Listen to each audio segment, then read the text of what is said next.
Okay, so Crackdown 2, obviously sequel to Crackdown. It's really sort of intensely over the top kind of core action game. It's about blowing stuff up, it's about having fun. It's a very cooperative game. You know, it's a single player campaign that's also 4-player co-op, same experience for 4 players. It's really kind of like, you know, a very simple mechanic. It's shoot things, kill things, have fun doing it, you know, and have fun with your friends. What we're showing today at X10 is kind of more of the kind of like campaign game. We've shown multiplayer previously, and you know, what we're talking about now is something called Project Sunburst, which is actually like kind of like the primary objective of the entire game. It is the assembly of a giant energy weapon to destroy the freaks that have infested Pacific City once and for all. And that plays a really key part of the entire mission structure of Crackdown 2. The city is infected.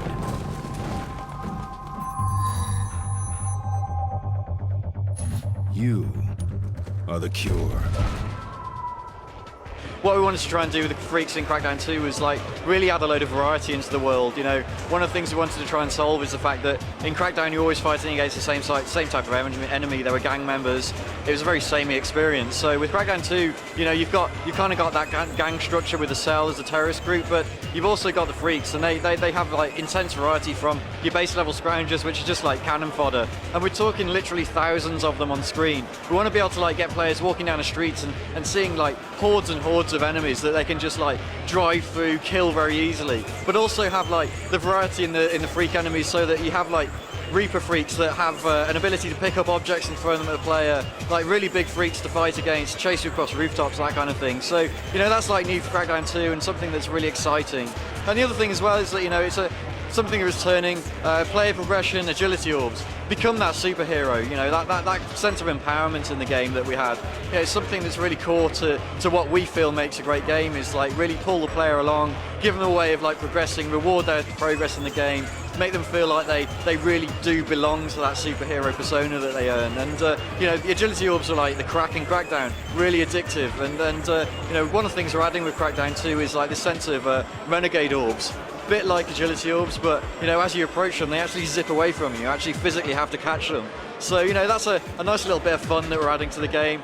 Nice mechanic there that people recognise, but also something new. And I think people are going to probably end up hating us for it, but they're quite hard. They're a lot of fun though.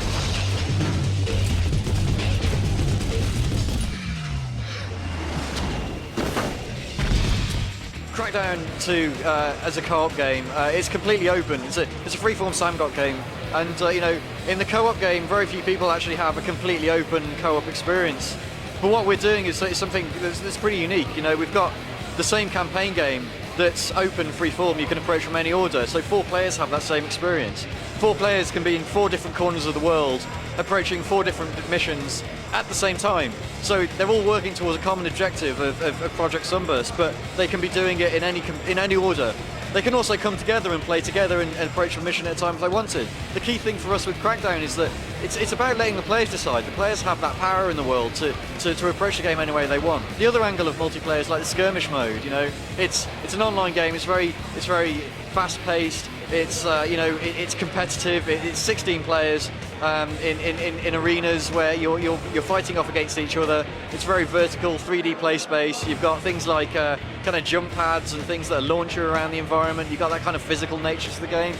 And it's a bit more like mini-game approach, where you've got this kind of like skirmish gameplay. It's very fast turnaround on kind of death and respawn. Kill a lot of people, take a lot of deaths. Very Twitch game. It's really unique. It's this sense of like kind of your first-person shooter, but actually with like in a completely open world. Is really nice. You know, it's you know, jumping across on rooftops, chasing your enemies. It's great fun. I kind of like the physical nature of Crackdown. I mean, it was a very physical game, and you know, it's about being over the top, creating massive explosions, watching car debris fly everywhere in the world. You know, that's something that we really wanted to retain in Crackdown. The whole game really is like this big mechanic of a playground, and you've got lots of toys to play with, lots of things to blow up, and it's about bringing all those different things together in creative ways, and for the player to just experiment, have fun. It's just like mindless, blow things up, a real good sense of like engagement, where it's just like explorative, find out new things, new ways of doing things. Let's see what happens by accident, you know, things go off at random, and that's a really nice aspect of the game. It's about like the world as a real toy box. It's players having that emergent creative fun of whatever they make of it. So Crackdown 2 exclusively on Xbox 360. We're coming out in 2010, and I hope you really enjoy it.